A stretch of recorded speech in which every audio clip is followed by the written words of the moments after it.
The ship left without her. The silver spires of the Royal Vanguard rose into the scarlet dawn, its engines humming like the heartbeat of the galaxy itself. From the viewing deck, Princess Silari watched as the great vessel ascended into the clouds above the shattered planet of Krenithus. Watched as her mother, the Queen, turned her face away.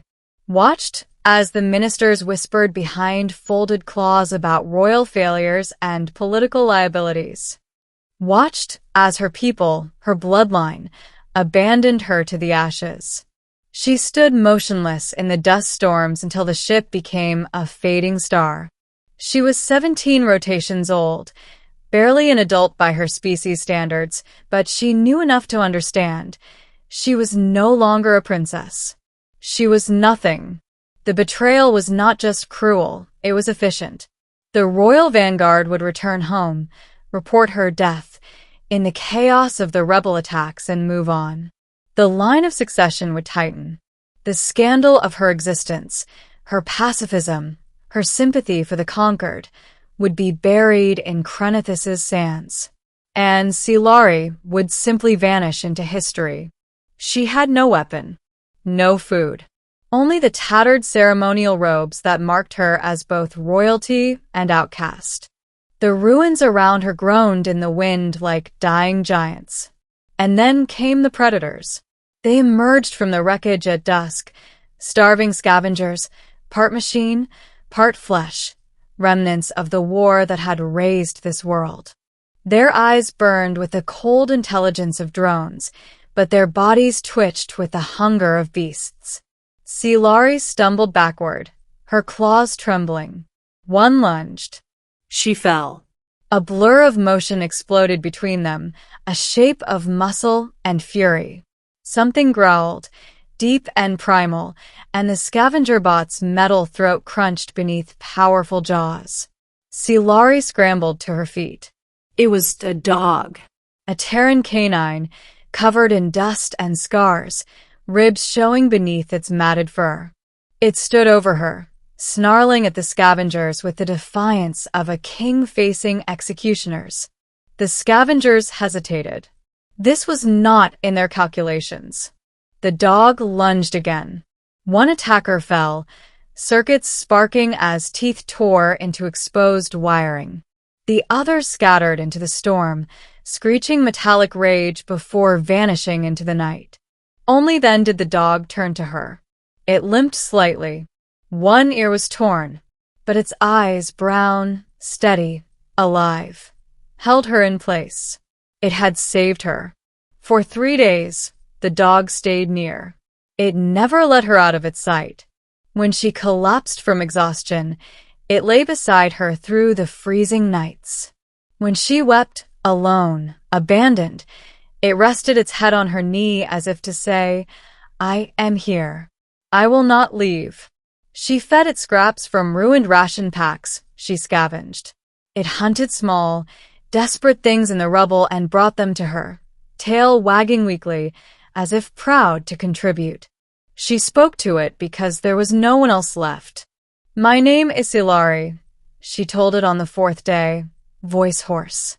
"I was someone once." The dog just thumped its tail in the dust. She touched its matted fur, felt the faint tremor of its heartbeat. "You need a name," she murmured. She thought of the royal titles she once held. Starborn Princess, Keeper of the Silver Lineage, Voice of the Dawn Courts. Those names were ash now. She looked at him, scarred, loyal, unyielding, and whispered, "I will call you Guardian." The dog licked her hand. It was on the 6th day that the soldiers came. Not her people. Not rescuers. These were mercenaries, drawn by rumors of the abandoned princess carrying royal secrets and possibly a bounty worth kingdoms. They found her huddled in the shell of a fallen tower, guardians standing between them and her. The leader laughed when he saw the dog. "Move aside, Mutt," he sneered, leveling his plasma rifle. "We're here for the girl." Guardian growled, the sound low and murderous. "Shoot it," another soldier said. Silari's breath caught. The rifle hummed. And Guardian leapt. The fight was chaos. Plasma fire lit the ruins in blinding flashes. Guardian moved like fury unleashed, tearing through armored legs, ripping rifles from hands with snarling jaws. He was fast, but not fast enough. A shot caught him across the side. He yelped, stumbled, but rose again, blood staining the dust. Silari screamed as he threw himself at the soldier who had aimed for her, dragging him down in a whirl of teeth and rage. By the time the last mercenary fled into the storm, Guardian lay still beside her. No, no, no. Silari fell to her knees, hands shaking as she pressed them against the wound.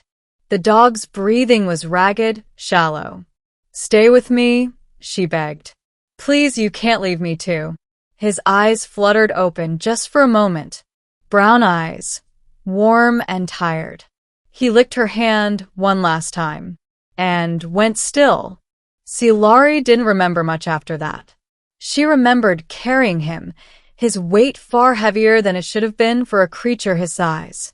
She remembered finding a place among the ruins where the flowers still grew, pale and stubborn against the ash. She buried him there, a princess with no crown, digging through dirt with bleeding hands for the only soul who hadn't abandoned her. When it was done, she sat beside the mound until the stars rose.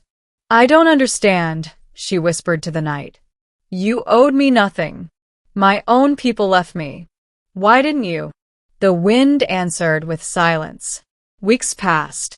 Silari changed. The mercenaries kept coming, drawn by rumors, by greed, but she was no longer helpless. She learned to fight with scavenged weapons, to move through the ruins like a ghost. She became a myth among the shattered cities, the princess who would not die.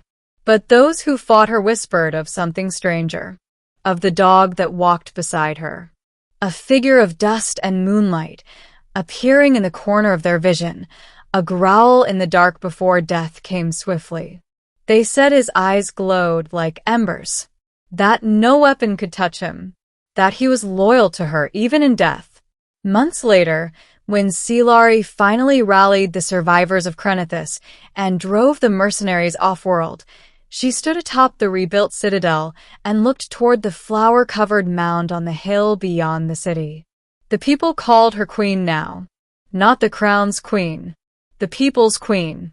Her banners bore no royal crest, only the image of a Terran hound, head raised, unyielding. Because it was true what the whispers said. When the night was quiet and the wind stilled, she sometimes saw him there. Guardian. Watching. Waiting. The dog who refused to leave her side. Even now,